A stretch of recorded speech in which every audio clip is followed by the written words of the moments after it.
नमस्कार, स्वागत है आपका न्यूज की पाठशाला में और मैं हूं आपके साथ अनंत त्यागी। न्यूज की पाठशाला में आज क्या खास है, सबसे पहले आपको यह बता दूं। पाठशाला में बताएंगे आपको पीएम मोदी के भाषण में राहुल गांधी और सोनिया गांधी वाली भविष्यवाणी क्या है। पीएम ने बता दिया कि अब कौन जेल जाने वाला है, इसको डिकोड हम करने जा रहे हैं। आपको बताएंगे वो फाइल्स जिन्हें पीएम मोदी ने खोलने के लिए कह दिया। साथ ही साथ परिवारवाद को 2024 में खत्म करने वाला पीएम मोदी का प्लान कौन सा है, यह आपको आज बताने वाले। पीएम मोदी के मन की पीड़ा बताने वाला चैप्टर आज पाठशाला में खुलेगा और वो पीड़ा क्या है, यह आपको बताएंगे। और शुरू करते हैं पाठशाला और सबसे पहले दिन भर की तमाम बड़ी खबरों को एक साथ आपको बता दें।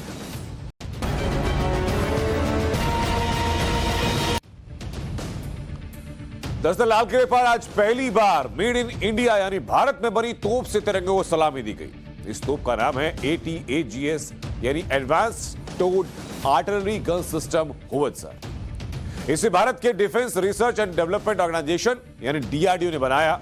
यह लंबी दूरी की होवित्जर तोप है जिसकी रेंज है लगभग 48 किलोमीटर। इसके पहले 74 सालों में ब्रिटिश ओरिजिन की आर्टिलरी गन से लाल किले पर तिरंगे को पारंपरिक सलामी दी जाती थी, लेकिन आज पहली बार भारत में बनी हुई स्वदेशी तोप से सलामी दी गई। ये आत्मनिर्भर भारत ये सरकारी एजेंडा, सरकारी कार्यक्रम नहीं है। ये समाज का जन आंदोलन है जिसे हमें आगे बढ़ाना है। मेरे साथियों, आज जब ये बात हमने सुनी, आजादी के 75 साल के बाद जिस आवाज को सुनने के लिए हमारे कान तरस रहे थे, 75 साल के बाद वो आवाज सुनाई दी है। 75 साल के बाद लाल किले पर से तिरंगे को सलामी देने का काम पहली बार मेड इन इंडिया तोप ने किया है। कौन हिंदुस्तानी होगा जिसको ये बात, एक आवाज उसे नई प्रेरणा, ताकत नहीं दी। और इसलिए मेरे प्यारे भाई बहनों, मैं आज मेरे देश के सेना के जवानों का हृदय से अभिनंदन करना चाहता हूं। और आजादी के 75 साल पूरे होने पर स्पेस में भी तिरंगा फहराया गया। स्पेस किड्स इंडिया नाम के संगठन ने तिरंगे को एक गुब्बारे की मदद से धरती से 30 किलोमीटर ऊपर अंतरिक्ष के बेहद करीब तिरंगा फहराया। वही इंडो अमेरिकन अंतरिक्ष यात्री राजाचारी ने इंटरनेशनल स्पेस स्टेशन में लगाए गए तिरंगे की तस्वीर को शेयर किया और कहा कि नासा उन जगहों में से एक है जहां इंडो अमेरिकन हर दिन बदलाव ला रहे हैं। तो वहीं 76वें स्वतंत्रता दिवस पर सियाचिन ग्लेशियर में सैनिकों ने तिरंगा लहराया। सियाचिन दुनिया में सबसे ऊंचा युद्ध का मैदान। तो वहीं लद्दाख में ITBP जवानों ने पैंगोंग त्सो झील के पास तिरंगा लहराया। जवानों की एक टुकड़ी ने मार्च पास्ट किया और चीन को हद में रहने का संदेश दिया। तो उधर अरुणाचल प्रदेश के तवांग में ITBP जवानों ने तिरंगा फहराया। सिक्किम में ITBP के जवानों ने 18,000 फीट की ऊंचाई पर तिरंगा लहराया। उधर सियाचिन में शहीद होने वाले एक जवान के अस्थि शेष 38 साल बाद भारतीय जवानों की एक पेट्रोलिंग टीम ने खोज निकाली। 38 साल पहले शहीद होने वाले इस जवान का नाम है लांस नायक चंद्रशेखर, जो 29 मई 1984 को आए बर्फीले तूफान की वजह से लापता हो गए थे। शहीद चंद्रशेखर के अस्थि शेष ग्लेशियर में बने एक बंकर में मिले और उनकी पहचान उनके अस्थि शेष में मिली सेना की उस डिस्क से हुई जिसमें सेना का दिया हुआ नंबर लिखा होता है और जिसे जवान पहनते हैं। 1984 में सियाचिन में शहीद होने वाले लांस नायक चंद्रशेखर की उम्र उस वक्त सिर्फ 28 साल की। उधर बिहार के सीएम नीतीश कुमार ने बड़ा ऐलान किया कि बिहार में 10 लाख नौकरियों के अलावा 10 लाख रोजगार दिए जाएंगे, यानी कुल 20 लाख। नीतीश के इस ऐलान का डिप्टी सीएम तेजस्वी यादव ने स्वागत किया। नई सरकार बनने के बाद तेजस्वी यादव और नीतीश कुमार से 10 लाख नौकरियों के वायदे पर सवाल पूछे जा रहे थे। 10 लाख नौकरियों के वादे पर तेजस्वी यादव ने कहा था कि अभी वो सीएम नहीं है, डिप्टी सीएम है। तो वहीं नीतीश कुमार के नए ऐलान पर बीजेपी नेता गिरिराज सिंह ने नीतीश कुमार का पुराना वीडियो पोस्ट कर सवाल उठा दिया। पुराने वीडियो में नीतीश कुमार पूछ रहे थे कि नई नौकरियों के लिए पैसा कहां से आएगा।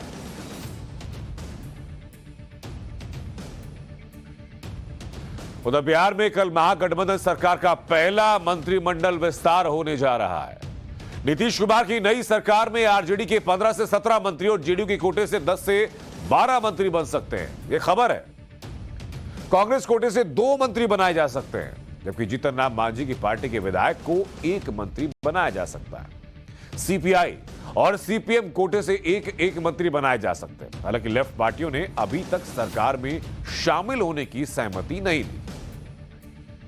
तो योग गुरु बाबा रामदेव ने ओवैसी के बारे में कहा कि ओवैसी 99% उल्टा ही बोलते हैं, लेकिन गायत्री मंत्र का असर ओवैसी पर भी हो गया और ओवैसी भी तिरंगा फहराने लगे। बाबा रामदेव ने कहा कि हर घर तिरंगा अभियान सिर्फ 1 दिन के लिए सिमट कर न रह जाए। बाबा रामदेव ने संकल्प लिया कि उनसे सीधे जुड़े 5 करोड़ घरों में 365 दिन तिरंगा लहराएगा। उधर बिल्किस बानो गैंगरेप केस में आजीवन कारावास की सजा काट रहे सभी 11 दोषियों की रिहाई हो गई। पीटीआई के हवाले से खबर यह कि गुजरात सरकार की सजा माफी नीति के तहत उन सभी 11 दोषियों को रिहा कर दिया गया। गुजरात में 2002 में हुए दंगों के बाद बिल्किस बानो पर हमला किया गया था। बिल्किस उस वक्त सिर्फ 19 साल की थी जब उनके साथ गैंगरेप किया गया। तो वहीं देश के दिग्गज कारोबारी मुकेश अंबानी और उनके परिवार को जान से मारने की धमकी देने वाला पकड़ा गया।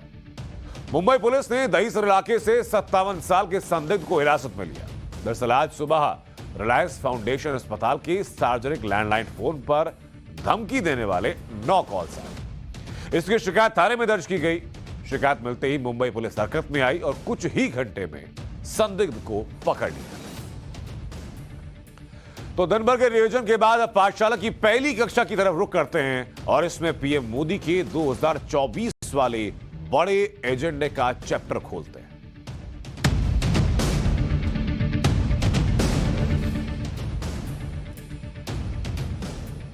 सरकार किसी की भी हो, प्रधानमंत्री कोई भी हो, अक्सर लाल किले से भाषण में उस सरकार के फ्यूचर प्लानिंग की झलक होती है। भविष्य की चुनौतियों का जिक्र किया जाता है और इसीलिए लाल किले से भाषण को बहुत अहम माना जाता है। इस बार प्रधानमंत्री मोदी ने अपने भाषण में भविष्य की प्लानिंग का जिक्र किया और साथ ही साथ भविष्य में आने वाली चुनौतियों का जिक्र किया। 25 सालों में भारत को विकसित बनाना है, ये प्लानिंग। लेकिन चुनौती है कि पहली चुनौती भ्रष्टाचार और दूसरी चुनौती है भाई भतीजावाद, परिवारवाद। और इन दोनों का जिक्र पीएम मोदी ने आज अपने अभिभाषण के दौरान किया। लाल किले से आज प्रधानमंत्री मोदी ने भ्रष्टाचार और परिवारवाद को बड़ी चुनौती बताया है और सबसे पहले भ्रष्टाचार की चुनौती का चैप्टर आज खोलते हैं और दिखाते हैं आपको कि पीएम ने भ्रष्टाचार के मुद्दे पर लाल किले से क्या कहा। एक तरफ वो लोग हैं जिनके पास रहने के लिए जगह नहीं है, दूसरी पार वो तरफ लोग हैं जिनको अपना चोरी किया हुआ माल रखने के लिए जगह नहीं है। ये स्थिति अच्छी नहीं है और इसलिए हमें भ्रष्टाचार के खिलाफ पूरी ताकत से लड़ना है। पिछले 8 वर्षों में डायरेक्ट बेनिफिट ट्रांसफर के द्वारा आधार, मोबाइल, इन सारे आधुनिक व्यवस्थाओं का उपयोग करते हुए 2 लाख करोड़ रुपए जो गलत हाथों में जाते थे उसको बचा करके देश की भलाई के लिए काम लगाने में हम सफल हुए हैं। जो लोग पिछली सरकारों में बैंकों को लूट लूट करके भाग गए, उनकी संपत्तियां जब्त कर करके वापस लाने की कोशिश कर रहे हैं। कईयों को जेलों में जीने के लिए मजबूर करके रखा हुआ है। हमारी कोशिश है जिन्होंने देश को लूटा है उनको लौटाना पड़े, वो स्थिति हम पैदा करेंगे। हालांकि हम आपको पहले बता चुके हैं कि पिछले कुछ हफ्ते से पीएम मोदी कैसे रेवड़ी कल्चर के खिलाफ आक्रामक होकर बोल रहे हैं और आज उन्होंने लाल किले से भ्रष्टाचार और परिवारवाद का जिक्र कर दिया। पीएम मोदी का इन मुद्दों पर मुखर होना यह बताता है कि 2024 का चुनाव इन्हीं 2 मुद्दों पर होगा। वो 2 मुद्दे कौन से हैं आपको बताते हैं। 2024 के चुनाव की झलकियां मिल चुकी हैं और प्रधानमंत्री ने लाल किले की प्राचीर से आज जो कहा वो बताया जा रहा है, समझा जा रहा है कि यही 2024 के चुनाव के मुख्य मुद्दे होंगे। 2024 का चुनाव आपको बताएं, उससे पहले प्रधानमंत्री नरेंद्र मोदी का वो भाषण भी आपको बता दिया। अब 2024 के चुनाव का एजेंडा क्या होने वाला है, ये सिर्फ और सिर्फ पीएम मोदी के आज के भाषण से आप समझ लीजिए। इसमें दो प्रमुख मुद्दे। पहला मुद्दा क्या है, पहला मुद्दा जरा समझिए। पहला है चुनाव में मुफ्त वादे वाला मुद्दा।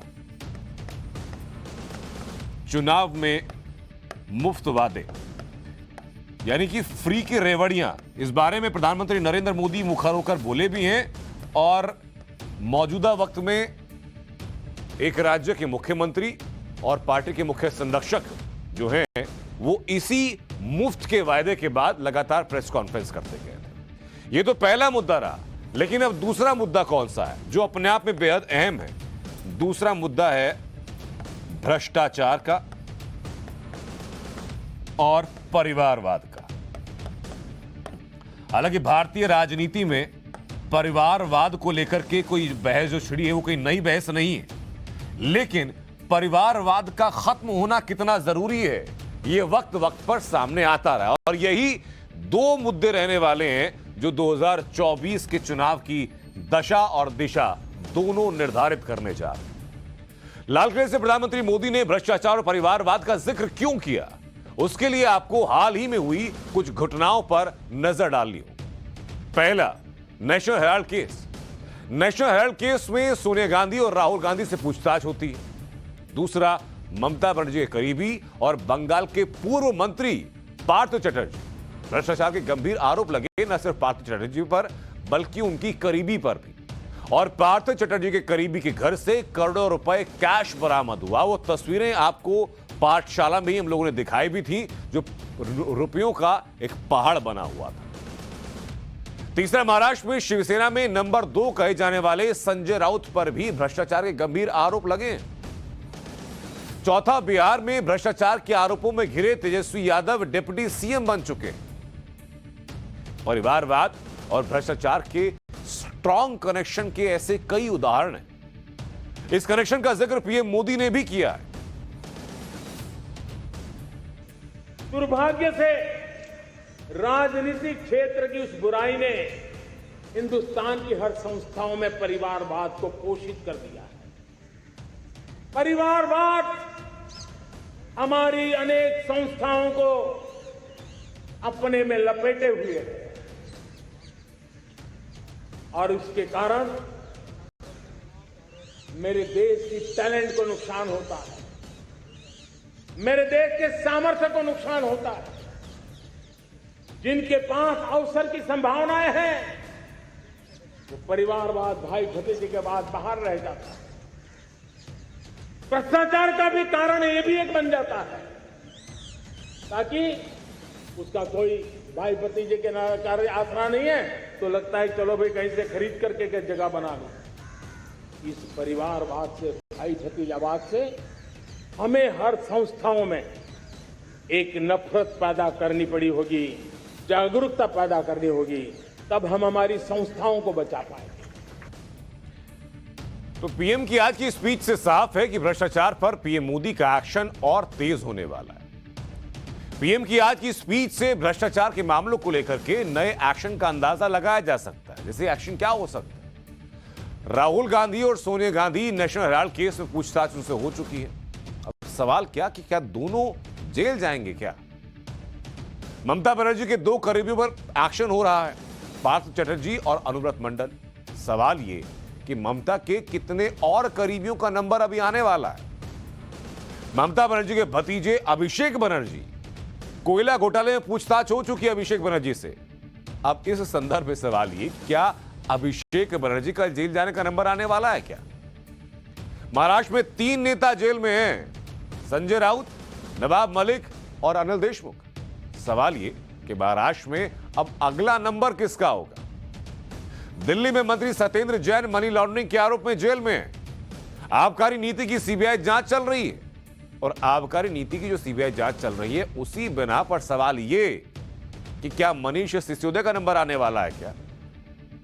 जम्मू कश्मीर की बात कीजिए। जम्मू कश्मीर में फारूक अब्दुल्ला जम्मू कश्मीर क्रिकेट एसोसिएशन में वित्तीय घोटाले में ईडी की पूछताछ का सामना कर रहे हैं। सवाल ये कि क्या फारूक अब्दुल्ला का भी नंबर है? झारखंड की बात कीजिए। झारखंड में हेमंत सोरेन के करीबी पर एक्शन लगातार हो रहा है। अवैध करण से जुड़े मनी लॉन्ड्रिंग के मामले में सोरेन के विधायक प्रतिनिधि पंकज मिश्रा ईडी के रिमांड में। सवाल ये कि क्या सोरेन पर शिकंजा और कसने जा रहा है? तमिलनाडु में कार्ति चिदम्बरम 250 चीनी नागरिकों को वीजा दिलाने के बदले 50 लाख रुपए की रिश्वत लेने का आरोप है। सवाल ये कि क्या कार्ति चिदम्बरम जेल जाने वाले? भ्रष्टाचार पर सबसे सक्रिय ईडी इस वक्त है। ईडी के एक्शन को लेकर के विपक्ष किस तरह से परेशान है, इसका अंदाजा इस बात से लगाया जा सकता है कि विपक्ष के नेताओं ने कहा क्या क्या था। अब वो क्या क्या कहा था, जरा बयान पर आप गौर फरमाइए। विपक्ष के 17 दलों ने संयुक्त बयान जारी किया था। क्यों? Prevention of money laundering act की संवैधानिक वैधता को बरकरार रखने के लिए सुप्रीम कोर्ट के फैसले को खतरनाक बता दिया और कहा कि सुप्रीम कोर्ट के इस फैसले की समीक्षा होनी चाहिए, मांग कर दी। सुप्रीम कोर्ट ने prevention of money laundering act यानी पीएमएलए के तहत एनफोर्समेंट डायरेक्टरेट यानी प्रवर्तन निदेशालय को यानी ईडी को मिले गिरफ्तारी और संपत्ति जब्त करने वाले अधिकारों को जायज ठहराया था। कोर्ट ने कहा कि भाई ये जो अधिकार है ईडी के पास पीएमएलए एक्ट में काम करने का, ये बिल्कुल ठीक। सुप्रीम कोर्ट में मनी लॉन्ड्रिंग एक्ट को ही चुनौती दी गई थी और 242 याचिकाएं दायर की थी। इन 242 याचिकाओं पर सुनवाई करते हुए कोर्ट ने अपने आदेश में क्या कहा, वो कोट अनकोट बताता हूं आपको कि कोर्ट ने जो कहा। कोर्ट ने कहा कि ईडी को गिरफ्तारी का जो अधिकार धारा 19 मेंशन किया गया कि ईडी को धारा 19 के तहत गिरफ्तारी का जो अधिकार मिला है वो मनमाना नहीं है। वो ईडी अपने मन से नहीं कर रही है, वो को गलत इस्तेमाल नहीं किया जा रहा है। मनी लॉन्ड्रिंग में शामिल लोगों की संपत्ति की कुर्की यानी धारा 5 वो भी संवैधानिक रूप से सही है, वैध है। कोर्ट ने कहा कि यह भी जरूरी नहीं कि हर केस में ईडी उस व्यक्ति को ईसीआईआर दिखाए। ईसीआईआर क्या होता है? जैसे आमतौर पर पुलिस एफआईआर करती है ना, ईडी ईसीआईआर करती है। माफ कीजिएगा। तो कोर्ट ने कहा कि ईसीआईआर दिखाना बहुत जरूरी नहीं है। ईडी अधिकारी और पुलिस अधिकारी दोनों अलग हैं। अगर ईडी गिरफ्तारी का कारण या आधार बताती है तो इतना ही काफी है, ईसीआईआर दिखाने की जरूरत नहीं है। लेकिन सुप्रीम कोर्ट की तरफ से दिया गया यह फैसला, सुप्रीम कोर्ट ने बताया कि क्या सही है। सुप्रीम कोर्ट ने कहा कि कौन सी चीजें संविधान के संगत में आती हैं, कौन सी चीजें न्याय संगत हैं, लेकिन सुप्रीम कोर्ट का यह फैसला विपक्षी दलों को हजम नहीं हुआ। राज्यसभा सांसद और वरिष्ठ वकील कपिल सिब्बल ने तो सीधे सुप्रीम कोर्ट पर सवाल उठा दिए। कपिल सिब्बल ने कहा कि सुप्रीम कोर्ट से कोई उम्मीद नहीं बची है। अगर आप सोचते हैं कि सुप्रीम कोर्ट से आपको राहत मिलेगी तो आप बहुत बड़ी गलती कर रहे हैं। सुप्रीम कोर्ट ने प्राइवेसी पर निर्णय लिए और ईडी आपके घर पर आ रही है तो काहे की प्राइवेसी? और ये कौन कह रहा? ये एक बड़े राजनीतिक दल के नेता और एक वरिष्ठ वकील कह रहे हैं, जिनकी जिंदगी का एक लंबा अनुभव है कोर्ट के अंदर प्रैक्टिस करते हुए। कई जजमेंट में उन्होंने अपने फैसले लिए होंगे, जो उनके फेवर में भी रहे होंगे, उनके विरोध में भी रहे होंगे। लेकिन आज की तारीख में कपिल सिब्बल को सुप्रीम कोर्ट पर विश्वास नहीं, क्योंकि वो जो सुप्रीम कोर्ट से चाह रहे थे उनकी चाहत के मुताबिक कोर्ट ने फैसला नहीं दिया। एक और आरोप जो कपिल सिब्बल ने लगाया, उन्होंने कहा कि राजनीतिक रूप से संवेदनशील मामले कुछ जजों को सौंपे जाते हैं और फैसले की भविष्यवाणी पहले से की जा सकती। यानी कोर्ट की जो शुचिता है, जो कोर्ट की ईमानदारी है, उसके ऊपर भी कपिल सिब्बल सवालिया निशान खड़े करते हुए नजर आए। बहरहाल पीएम मोदी के एंटी करप्शन मिशन के तहत 2018 के बाद से ईडी को कैसे मजबूत किया गया, यह भी आपको जानना चाहिए।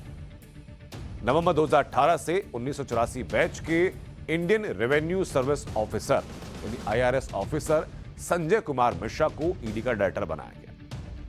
उन्हीं के कार्यकाल में मनी लॉन्ड्रिंग के खिलाफ ईडी की एक्शन में तेजी आती हुई दिखाई पड़ी। जब संजय कुमार मिश्रा डायरेक्टर बने तब ईडी के पास 5 स्पेशल डायरेक्टर और 18 जॉइंट डायरेक्टर थे। इनमें से ज्यादातर वो आईपीएस ऑफिसर थे जो केंद्र और राज्य सरकारों से डेपुटेशन पर ईडी में आए थे। लेकिन अब ईडी में 9 स्पेशल डायरेक्टर हैं और 3 एडिशनल डायरेक्टर और 36 जॉइंट डायरेक्टर और 18 डेप्यूटी डायरेक्टर, यानी कितना दायरा बढ़ गया है। और एक खास बात यह कि ईडी में अब उन अधिकारियों को प्राथमिकता दी जा रही है जो कि इनकम टैक्स, जीएसटी इंटेलिजेंस या कस्टम और एक्साइज डिपार्टमेंट में काम कर रहे हैं। इसके अलावा ईडी ने मेघालय, कर्नाटक, मणिपुर, त्रिपुरा, सिक्किम में अपने दफ्तर खोल दिए। पिछले साल ही केंद्र सरकार ने संजय कुमार मिश्रा का कार्यकाल 18 नवंबर 2022 तक बढ़ा दिया था उनकी कार्यक्षमता को देखते हुए। यानी ईडी ने अपने संसाधन, दायरा और मैन पावर सबको बढ़ा दिया। और यही वजह कि ईडी के एक्शन में अब जबरदस्त तेजी आती हुई दिखाई पड़ी। अब वो तेजी अंकों के जरिए आपको बता देते हैं। ईडी किस तरीके से काम कर रही है, ईडी का जो एक्शन है वो देखिए। और आपको एक्शन जानने के लिए बेहतर हुआ कि खराब हुआ, एक कंपैरेटिव एनालिसिस की जरूरत होती है। तो हम ईयर वाइज लेकर चल रहे हैं, साल दर साल बताते हैं। अभी जो उदाहरण हम ले रहे हैं वो आपको साल 2019 से साल 2022 तक का कार्यकाल के बारे में बताते हैं कि ईडी का एक्शन क्या रहा है। अब ये जरा अंक गणित आप जरा समझते रहिएगा। अब देखिए, 2 एक्ट हैं जिनके तहत ज्यादातर काम होता है। एक होता है फेमा एक्ट और दूसरा होता है पीएमएलए एक्ट। अब इन 2 एक्ट के तहत जो कार्रवाई हुई है वो इन 3 सालों में कितना हुआ है? 3 गुना बढ़ गई।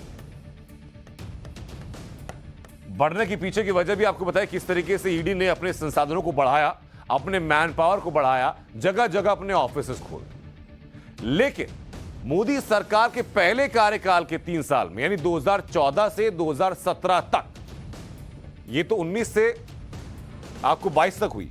अब अगर आप 2014 से 2017 तक का कालखंड उठा लेते हैं तो इसमें जहां जो 3 गुना बढ़ गई थी, इसमें वही कार्रवाई 2 गुना बढ़ी थी। अब 3 गुना 2 गुना कहा तो जा रहा है कि बढ़ी है, लेकिन किसके मुताबिक बढ़ी है? तो अंदाजा लगा लीजिए कि 2014 से पहले जो कार्रवाई होती थी, 14 से 17 में वो 2 गुना बढ़ गई और उसके बाद 19 से 22 में वो 3 गुना बढ़ गई।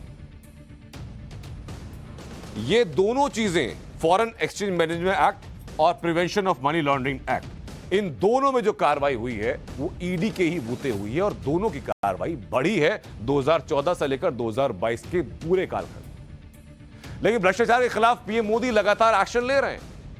अब आप याद कीजिए कि कैसे पिछले दिनों ही ईडी के एक्शन से पश्चिम बंगाल में ममता बनर्जी की सरकार के मंत्री पार्थ चटर्जी के करीबी अर्पिता मुखर्जी के ठिकानों से 50 करोड़ रुपए से ज्यादा का कैश मिला था। तस्वीरें आपकी बिल्कुल स्क्रीन पर इस वक्त चल रही हैं।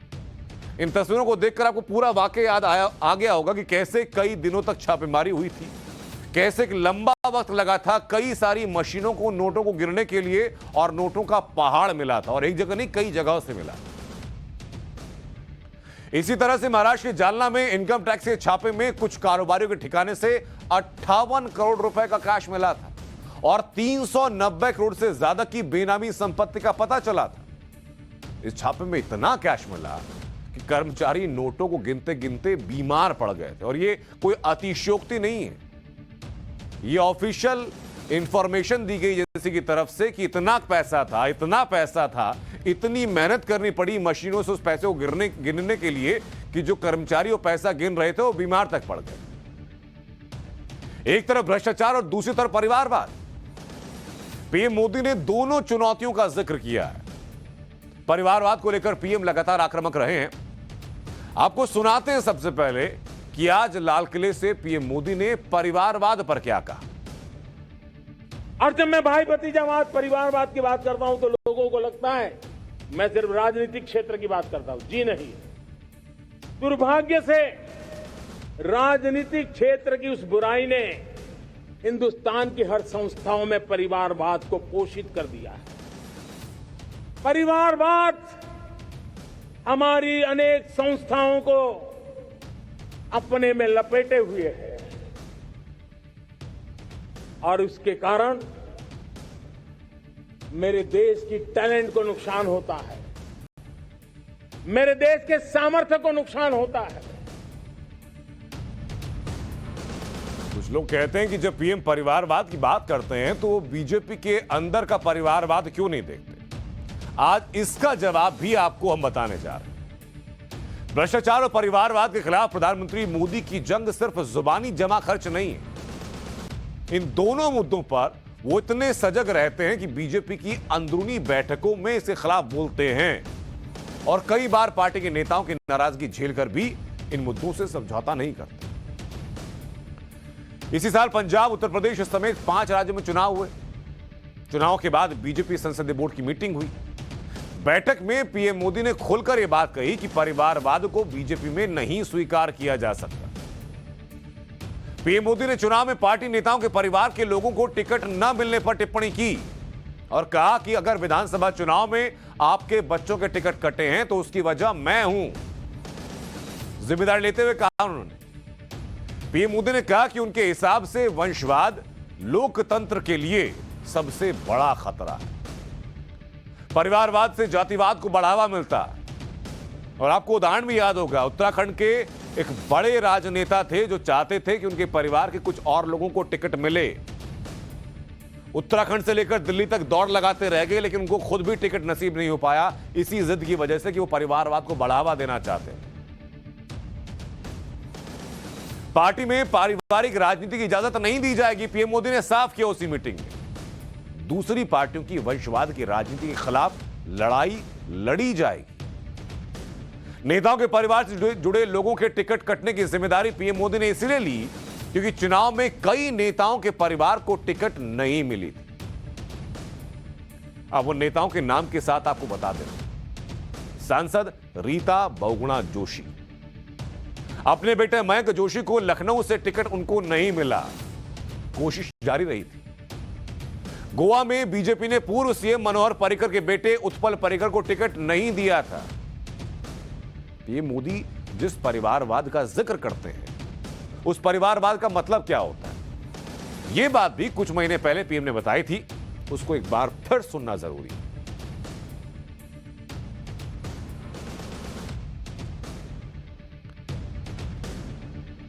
पीएम मोदी का परिवारवाद को लेकर के हमला लगातार जारी रहा है और ना सिर्फ भाषणों के जरिए वो विपक्ष पर निशाना साधते हैं, बल्कि खुद की पार्टी में जारी परिवारवाद पर भी पीएम मोदी तंज लगातार कसते आए। अब यह समझिए कि पीएम मोदी ने कैसे पिछले 8 सालों में परिवारवादी पॉलिटिक्स को किनारे लगाया, कैसे परिवारवाद की जगह पर जनता ने परफॉर्मेंस को चुना। उदाहरण देखिए, जैसे गांधी परिवार 2014 के बाद से लगातार सत्ता से बाहर है। कांग्रेस की सरकार सिर्फ 2 राज्यों में सिमट गई। पार्टी के अंदर ही परिवार के खिलाफ आवाजें उठने लगी। उत्तर प्रदेश में आइए, मुलायम सिंह यादव परिवार 2017 से उत्तर प्रदेश की सत्ता से बाहर है। 17 में ही मुलायम परिवार में फूट हुई थी। 2022 में भी अखिलेश यादव सत्ता में वापसी नहीं कर पाए। अब्दुल्ला और मुफ्ती परिवार, जम्मू कश्मीर की सत्ता बारी बारी से संभालने वाले अब्दुल्ला परिवार और मुफ्ती परिवार दोनों सत्ता से बाहर है। महाराष्ट्र में ठाकरे परिवार महाराष्ट्र की सत्ता से बाहर हो चुके हैं। शिवसेना पर कब्जे की लड़ाई चल रही है। पार्टी में उद्धव ठाकरे अकेले पड़ चुके हैं। यह बात लगभग तय हो चुकी है कि 2024 के चुनाव में परिवारवाद बड़ा मुद्दा बनने जा रहा है और पीएम मोदी इसी मुद्दे को जनता के बीच लेकर जाने वाले हैं कि जनता परफॉर्मेंस को चुनती है या फिर परिवारवाद को चुनती है। क्योंकि पीएम मोदी की बड़ी चुनावी लड़ाई इन्हीं परिवारवादी पॉलिटिक्स करने वाले नेताओं से है। लेकिन चैलेंज कहां आने वाला है, क्या क्या चीजें गंवानी पड़ सकती हैं और कहां कहां आपको परिवारवाद का सीधा सामना करना पड़ेगा। बताते हैं जरा आपको कि परिवारवाद से लड़ाई में आपको बीजेपी को कहां कहां मुश्किलें आने वाली हैं। ये आपको एक एक आंकड़ा हम दिखाने जा रहे हैं आज। कि परिवारवाद से जो लड़ाई है उसमें पीएम की चुनौती क्या क्या आने वाली है, बीजेपी की चुनौती क्या क्या है। पहली बात, आप बिहार की बात कीजिए। बिहार में परिवारवाद कहां है ये आपको बताने की जरूरत नहीं है, लेकिन बिहार में जो लोकसभा सीटों की संख्या है वो है 40 लोकसभा सीटें। इन 40 लोकसभा सीटों पर आपको न सिर्फ ऑपोजिशन से लड़ना है बल्कि आपको परिवारवाद से भी लड़ना है। चैलेंजर यहां पर कौन है? आरजेडी और जेडीयू का गठबंधन।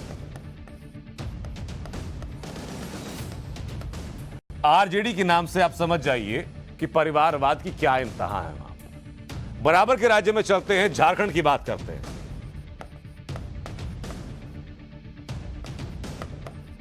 झारखंड में जो कुल लोकसभा सीटों की संख्या है वो है 14 लोकसभा सीट। अब यहां पर सोरेन परिवार चैलेंजर है, लेकिन सोरेन परिवार के साथ साथ कांग्रेस परिवार, सोरेन परिवार प्लस कांग्रेस यहां पर मेजर चैलेंजर है जहां आपको लड़ाई लड़नी हो। अगले राज्य की बात कर लीजिए, उसके अलावा बंगाल है। बंगाल में कुल जो लोकसभा सीटें हैं वो 42। अब बंगाल में हालिया जो विधानसभा चुनाव हुए थे उसमें क्या परिस्थिति रही ये आपको पता है, लेकिन परिवारवाद की जब बातें आती हैं तो ममता बनर्जी और उनके भतीजे अभिषेक बनर्जी, ये दोनों परिवारवाद के परिचायक और इनसे लड़ाई लड़नी है। उत्तर प्रदेश की बात कर लीजिए, महत्वपूर्ण है बहुत। यूपी में यह कहा जाता है कि केंद्र की सत्ता का रास्ता उत्तर प्रदेश से होकर के जाता है। 80 लोकसभा सीटें हैं। यहां पर आपको किससे लड़ना होगा? अखिलेश यादव से। अखिलेश यादव 2017 में सत्ता से बाहर हो गए थे, उसके बाद 22 में भी वापसी कर नहीं पाए। वजह एक बड़ी समझी गई कि पार्टी के साथ साथ परिवार के अंदर की जो टूट रही। अगला उदाहरण है ऐसा ही महाराष्ट्र का, 48 लोकसभा सीटें। ठाकरे परिवार, शरद पवार परिवार और कांग्रेस वहां पर चैलेंजर। तेलंगाना में हालत यही है, 17 लोकसभा सीटें हैं, के चंद्रशेखर राव का परिवार पूरा सामने। आंध्र प्रदेश में 25 लोकसभा सीटें हैं, चैलेंजर हैं वहां पर जगन मोहन रेड्डी उनका परिवार। जम्मू कश्मीर में 6 लोकसभा सीटें हैं, चैलेंजर हैं अब्दुल्ला परिवार, मुफ्ती परिवार और कांग्रेस। तमिलनाडु में 39 लोकसभा सीटें हैं, चैलेंजर हैं करुणानिधि परिवार और कांग्रेस। यानी कुल अगर खाका खींचा जाए तो ऐसी 311 लोकसभा सीटें ऐसी हैं जहां पर बीजेपी को सीधा सीधा परिवारवाद से मुकाबला करना। जो भी लोग परिवारवादी पॉलिटिक्स करने वाले हैं उन पर भ्रष्टाचार के गंभीर आरोप लगे। उदाहरण के तौर पर गांधी परिवार नेशनल हेराल्ड केस में घेरे में, लालू परिवार रेलवे टेंडर घोटाले के केस में घेरे में, पवार परिवार सहकारी बैंक घोटाले में ईडी के घेरे में, अब्दुल्ला परिवार जम्मू कश्मीर क्रिकेट एसोसिएशन में वित्तीय घोटाले के घेरे में। पीएम मोदी ने आज इस बात पर चिंता जाहिर की कि जिन लोगों पर भ्रष्टाचार के आरोप साबित भी हो गए उनका बेशर्मी से महिमा मंडन किया जाता है, उनकी तारीफें की जाती हैं, उनकी तारीफों के पुल बांधे जाते हैं। यह चिंता का विषय है कि आज देश में भ्रष्टाचार के प्रति नफरत तो दिखती है, व्यक्त भी होती है, लेकिन कभी कभी भ्रष्टाचारियों के प्रति उदारता बरती जाती है। किसी भी देश में ये शोभा नहीं देगा।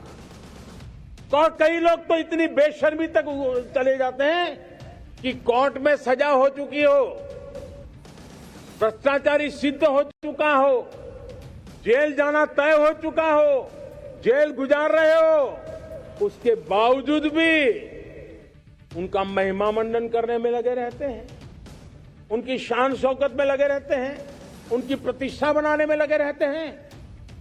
अगर जब तक समाज में गंदगी के प्रति नफरत नहीं होती है, स्वच्छता की चेतना जगती नहीं है। जब तक भ्रष्टाचार और भ्रष्टाचारी के प्रति नफरत का भाव पैदा नहीं होता है, सामाजिक रूप से उसको नीचा देखने के लिए मजबूर नहीं करते, तब तक एक मानसिकता खत्म होने वाली नहीं। तो सर, पीएम ने कुछ महीने पहले परिवारवाद की परिभाषा बताई थी कि जब वो राजनीति में परिवारवाद की बात करते हैं तो उसका मतलब क्या है? परिवार से अनेक लोग जनता के बीच में जाएं, एक परिवार से 2 लोग जाएं, 3 लोग जाएं और जनता उनको चुनाव करके भेजे, वो एक राजनीति का पहलू है। लेकिन दूसरा, एक परिवार के लोग ही उस पार्टी के अध्यक्ष बने, उस पार्टी के ट्रेजरर बने, उस पार्टी का पार्लियामेंट्री बोर्ड बने। पिताजी अगर नहीं कर सकते हैं तो बेटा अध्यक्ष बने, बेटा नहीं कर सकता है और बूढ़ा हो गया है तो उसका बेटा अध्यक्ष करे, पिता नहीं रहे तो पुत्र करे। ये जो विरासत और वारसा बारिश के रूप में चल रहा है, डायनेस्टी के रूप में चल रहा है, कोई डायनेमिक्स है ही नहीं, ओनली डायनेस्टी। ये जब बनता है, पार्टी परिवार की बन जाती है। और आप देखिए हिंदुस्तान की बर्बादी कहां से हो रही है। जम्मू कश्मीर से शुरू करिए, 2 पार्टियां मेन रही वहां, दोनों परिवार की पार्टियां हैं। अभी तक उसका कोई नया नेता देखा ही नहीं। आज देश में जो 18 से 40 साल की उम्र के लोग हैं, उन्होंने इन पार्टियों के जितने नेता देखे, एक ही परिवार के देखे हैं। दोनों पार्टी, पंजाब में देखिए परिवार वाली पार्टी, आप हरियाणा में देखिए परिवार की पार्टी, उत्तर प्रदेश देखिए परिवार की पार्टी, झारखंड देखिए परिवार की पार्टी, आप तमिलनाडु में जाइए परिवार की पार्टी। ये परिवार ही पार्टी चलाता है। परिवार जो चाहे उनका भला। ये लोकतंत्र के लिए बहुत से बड़ा खतरा है। एक पार्टी के 2 लोग अगर एमएलए बन गए, एमपी बन गए, तो वो पार्टी परिवार की नहीं बनी है। और ये दोनों को फर्क समझना होगा। कोई ऐसा कह करके इतने बड़े पाप से भाग जाए, ये नहीं चल सकता है। और मेरा मत है, परिवारवादी पार्टियां लोकतंत्र का सबसे बड़ा दुश्मन है, क्योंकि लोकतंत्र के मूलभूत सिद्धांतों को ही वो नकारता है। दूसरा, जब परिवारवादी राजनीति चलती है, परिवार ही सर्वोपरि होता है। परिवार को बचाओ, पार्टी बचे या न बचे, परिवार को बचाओ, देश बचे या न बचे, ये जब होता है तब सबसे पहले कैजुअलिटी कौन सी होती है? परिवारवादी राजनीति में कैजुअलिटी कौन सी होती है? बेटा जैसा भी होगा लेकिन वही अगला अध्यक्ष बनेगा। तब सबसे बड़ी कैजुअलिटी टैलेंट की होती है। और सार्वजनिक जीवन में जितनी ज्यादा अधिक टैलेंट आए बहुत जरूरी है। इसलिए राजनीतिक दलों का लोकतांत्रिकरण ये बहुत आवश्यक है।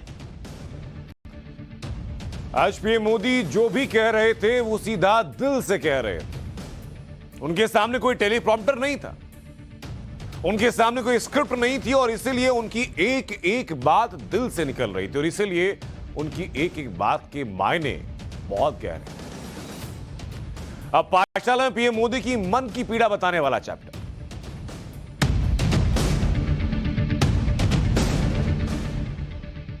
लाल किले से पीएम ने अब तक जितने भी भाषण दिए, हर भाषण में किसी ना किसी बड़े सामाजिक मुद्दे का जिक्र जरूर होता है। इस बार पीएम ने महिला सम्मान की बात की। पीएम इस मुद्दे को लेकर आज जिक्र करते हुए भावुक भी हो गए। पीएम मोदी ने महिलाओं के प्रति मानसिकता में बदलाव की अपील की है। पीएम ने कहा कि किसी ना किसी वजह से हमारे अंदर यह सोच आ गई कि हम अपनी वाणी से, अपने व्यवहार से, अपने कुछ शब्दों से महिलाओं का अनादर करते हैं। हमें ऐसा करना नहीं चाहिए। महिलाओं को अपमानित करने वाली सोच को खत्म करने का संकल्प लेना चाहिए। सुनिए जरा एक बार पीएम ने आज अपनी इस पीड़ा को लेकर क्या कहा। भाइयों बहनों, मैं लाल किले से मेरी एक पीड़ा और कहना चाहता हूं। ये दर्द मैं कहे बिना नहीं रह सकता। मैं जानता हूं कि शायद लाल किले का विषय नहीं हो सकता है, लेकिन मेरे भीतर का दर्द मैं कहां कहूंगा। देशवासियों के सामने नहीं कहूंगा तो कहां कहूंगा। और वो है, किसी न किसी कारण से हमारे अंदर एक ऐसी विकृति आई है, स्वभाव से, संस्कार से, रोजमर्रा की जिंदगी में नारी को अपमानित करने वाली हर बात से मुक्ति का संकल्प ले सकते हैं।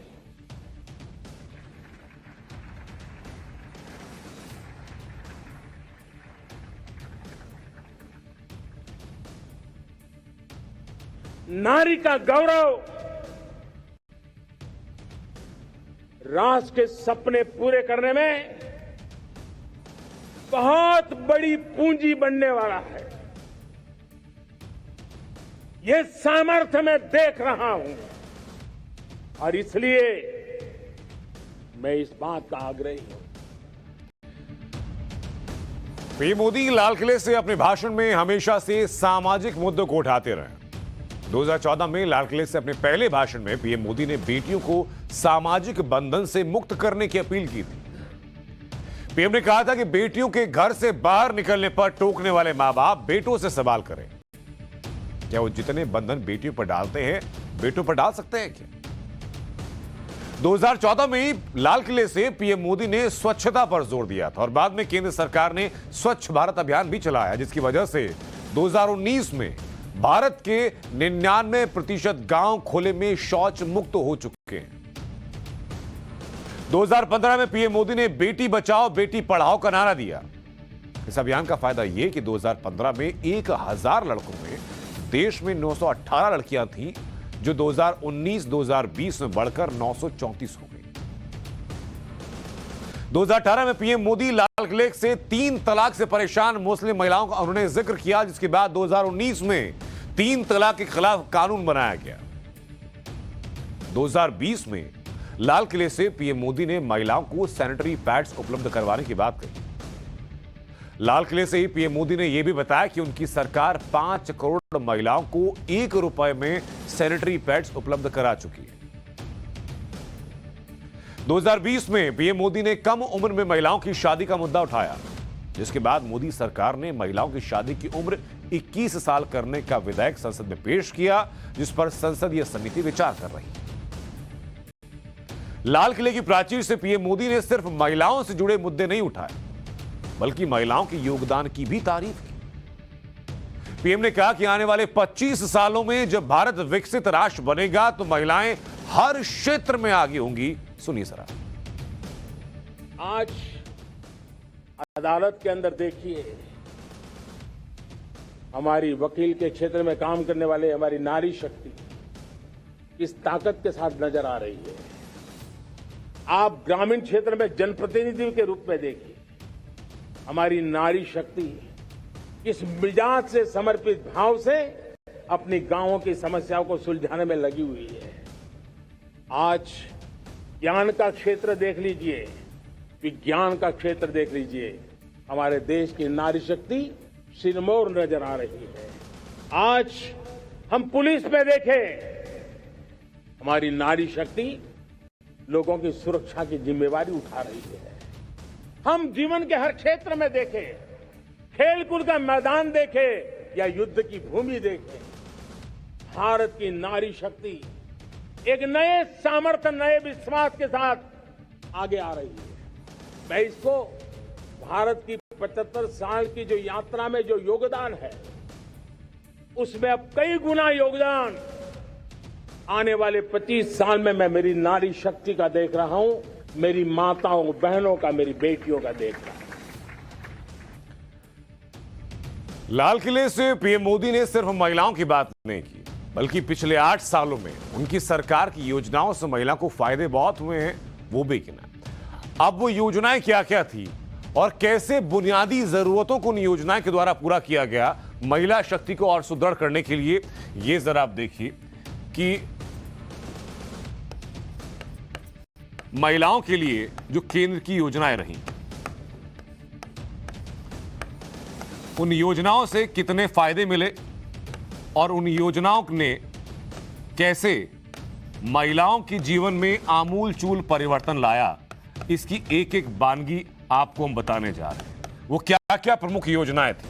सबसे पहले जिस योजना का नाम आता है वो आती है उज्ज्वला योजना। उज्ज्वला योजना से ग्रामीण आंचल में खासतौर पर जो महिलाएं रहती थी उनके जीवन में नई रोशनी भरी गई। इसमें लगभग 9 करोड़ कनेक्शन दिए गए। हालांकि उज्ज्वला योजना को लेकर के एक अलग तर्क वितर्क शुरू हो जाता है कि इन 9 करोड़ कनेक्शन में से कितनी महिलाओं ने उस सिलेंडर को रिफिल कराया या उनके वित्तीय हालात ऐसे हैं कि नहीं। वो एक अलग तर्क का विषय हो सकता है, लेकिन इस तथ्य को नकारा नहीं जा सकता कि जो महिलाएं अभी तक धुआं उनके घर में रहता था, उनको फेफड़ों की बीमारी होने की संभावना थी, उज्ज्वला योजना ने उन महिलाओं के जीवन में एक नई रोशनी लेकर आई। दूसरी बात कीजिए राशन की बात। राशन वितरण की जब बात आती है तो लगातार, और अपने आप में रिकॉर्ड है कि लगातार 16 महीने तक, 16 महीने यानी लगभग 1.5 साल तक 80 करोड़ लोगों को मुफ्त राशन दिया गया। 80 करोड़ को मुफ्त राशन दिया गया। और याद कीजिए यह कालखंड कौन सा था? यह कालखंड वो था जब देश और बल्कि विश्व एक महामारी से जूझ रहा था। बड़े बड़े उद्योग बंद होते जा रहे थे, लोगों के सामने रोजगार का संकट पैदा हो रहा था, और जो डेली मजदूर होते हैं उनके सामने मजदूरी लेना और खाना तक मुहाल हो रहा था। उस वक्त लगातार 16 महीने तक 80 करोड़ लोगों को मुफ्त राशन दिया गया केंद्र सरकार की योजनाओं के द्वारा। दूसरा एक बड़ा संकट आता था महिलाओं को लेकर के, और खासतौर पर ग्रामीण आंचलों में लेकर के, वो संकट था बिजली का संकट। क्योंकि आपके पास जितनी भी सुविधाएं हों, जितने भी यंत्र हों, बिन बिजली आपका कोई यंत्र चल नहीं सकता। लेकिन रोशनी की जरूरत हर किसी को। 100% गांवों में बिजली पहुंचा दी गई।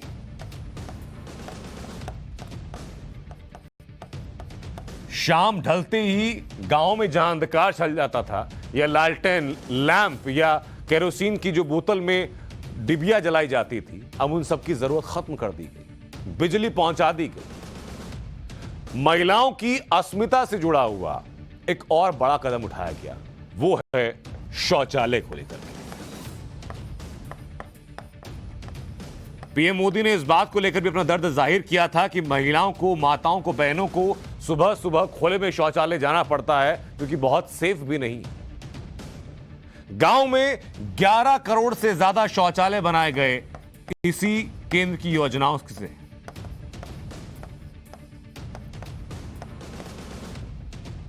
ग्यारह करोड़ परिवारों तक शौचालय पहुंचाए। पूरे देश में आज की तारीख में 99% गांव ऐसे हैं जो कि ओडीएफ हो चुके हैं, यानी ओपन डेफिकेशन फ्री। वहां खुले में कोई शौच नहीं जाता। ये योजनाएं कहने में बहुत छोटी लग सकती हैं, लेकिन एक ऐसे व्यक्ति के जीवन की आप परिकल्पना कीजिए जो अभी तक अंधेरे में जीता था। शाम होते ही इसके आंगन में अंधेरा पसर जाता था।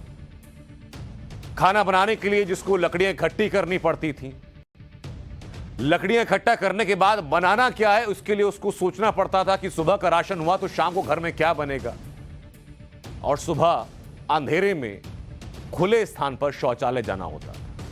उस व्यक्ति का जीवन कितना आसान हो गया है, उस महिला का जीवन कितना आसान हो गया इन योजनाओं के चलते। क्योंकि जब ग्राम विकास की बात, ग्रामोदय की बात, अंत्योदय की बात राष्ट्रपिता महात्मा गांधी ने की, तो उन्होंने कहा था कि अंत्योदय वही है, विकास वही है जब अंतिम पंक्ति में खड़े अंतिम व्यक्ति तक आप विकास की रोशनी पहुंचा। ये तो सिर्फ योजनाओं की बात, लेकिन महिलाओं को सामाजिक रूप से सशक्त करने का फायदा बीजेपी को चुनावों में भी मिला है। इसलिए हम कह रहे थे इससे पहले कि लोगों ने परफॉर्मेंस पर वोट दिया या परिवारवाद को वोट दिया। इसका एक आंकड़ा आपको बताता हूं।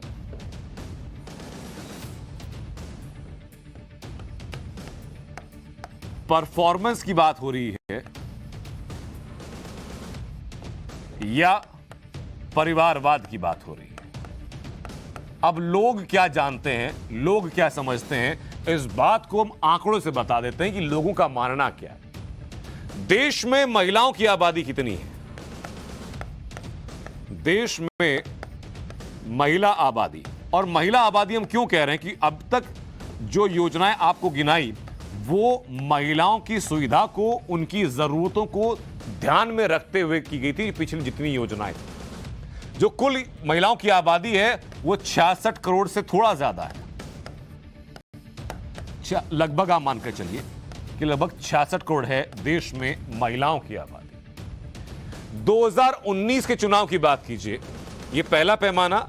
अब इसमें 2019 आम चुनाव की बात कीजिए।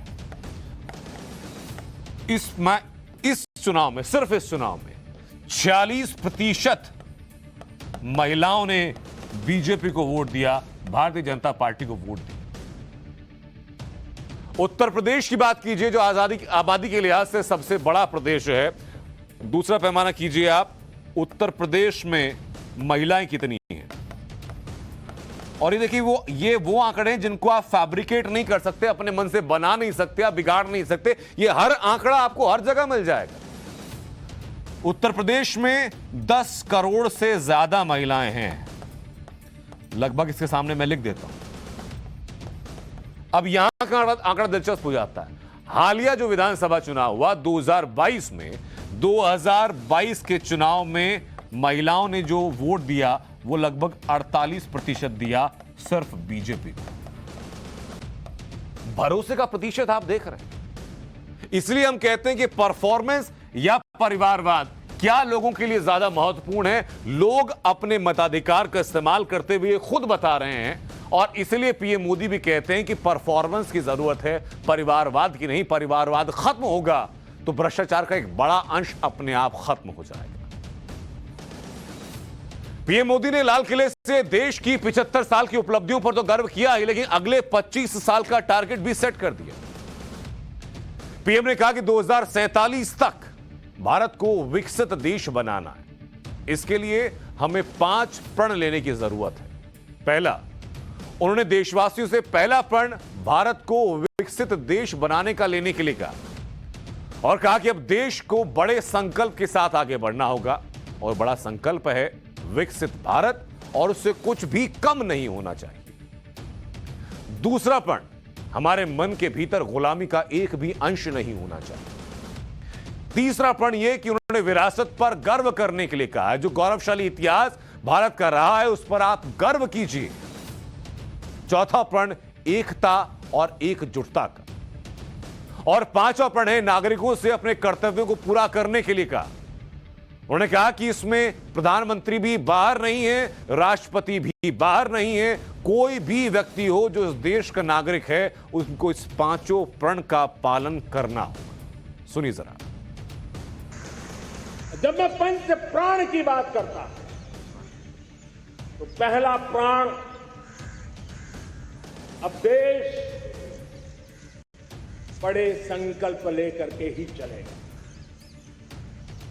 बहुत बड़े संकल्प लेकर के चलना होगा, और वो बड़ा संकल्प है विकसित भारत। अब उससे कुछ कम नहीं होना चाहिए। बड़ा संकल्प। दूसरा प्राण है किसी भी कोने में, हमारे मन के भीतर, हमारे आदतों के भीतर गुलामी का एक भी अंश अगर भी अभी भी है तो उसको किसी भी हालत में बचने नहीं देना। तीसरी प्राण शक्ति, हमें हमारी विरासत पर गर्व होना चाहिए। चौथा प्राण, वो भी उतना ही महत्वपूर्ण है, और वो है एकता और एकजुटता। 130 करोड़ देशवासियों में एकता, न कोई अपना न कोई पराया। एकता की ताकत, एक भारत श्रेष्ठ भारत के सपनों के लिए हमारा चौथा प्राण है। और पांचवा प्राण है नागरिकों का कर्तव्य। और पाठशाला में अब वीडियो ब्रेकिंग का chapter. The Bhangra, the Gitta, folk dances from the land of Punjab. प्रधानमंत्री नरेंद्र मोदी ने पंजाब से आए छात्र छात्राओं का भांगड़ा डांस देखा और जमकर ताली बजाई। तस्वीरें लाल किले की हैं, जहां पीएम मोदी तिरंगा फहराने के बाद छात्रों के बीच पहुंच गए। तिरंगा रंग का साफा पहने पीएम मोदी बच्चों से मिलने के लिए नीचे दर्शक दीर्घा में पहुंचे। लाल किले पर भारत के नक्शे का आकार बनाया गया था, जिसमें अलग अलग रंग के कपड़े पहने छात्र छात्राएं बैठे हुए थे। ये बच्चे अलग अलग राज्यों से आए थे। उत्तर पूर्वी राज्यों के अलावा लद्दाख, तेलंगाना, पंजाब से भी छात्र आए थे। पीएम मोदी ने हाथ हिलाकर वहां बैठे बच्चों का अभिवादन किया। पीएम मोदी ने वहां छात्रों के साथ संवाद भी किया। प्रधानमंत्री को अपने बीच पाकर छात्रों के चेहरे भी खिल गए। नरेंद्र मोदी करीब 8 मिनट तक हर राज्य के छात्रों के पास जाकर मिले और उनका हौसला भी बढ़ाया।